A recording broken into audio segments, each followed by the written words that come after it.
since last week. We note the high volatility in the gold market as tensions in the Middle East appear to be rising, with the risk of a regional conflict may keep volatility elevated until the current conflict is resolved. In this report, we aim to shed light on the catalysts driving gold's price and asset future outlook.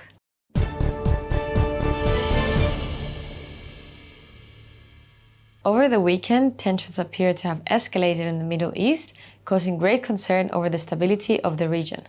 The increasing geopolitical tensions carry the risk of splitting into regional confrontation, which may destabilize the Middle East, and given the region's significance to the global markets, it may have a significant impact on global economies which are not directly involved.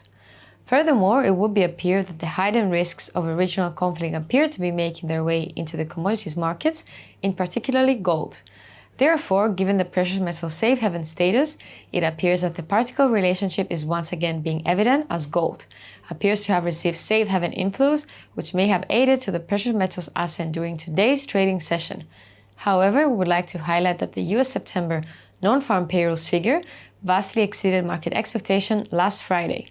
As such, with the perceived tight labor market, the Fed may have to hike in their next monetary policy meeting, which is due to take place at the beginning of November.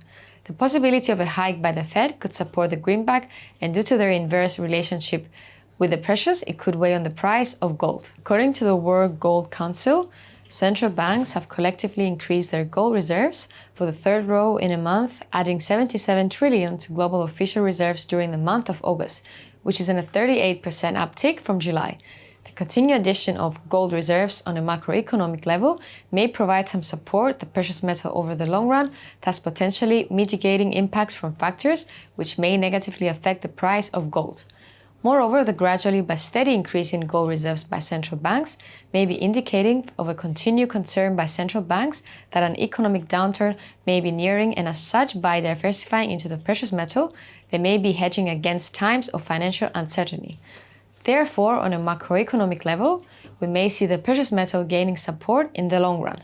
However, currently high interest rate levels could potentially overshadow the gold hoarding by central banks, as policymakers have indicated that they may stay at their current levels for a prolonged period of time. As such, we may see demand for the precious weakening, as other interest-bearing assets such as government bonds may be more appealing to investors, thus potentially weighing on the precious metal. Thank you for watching.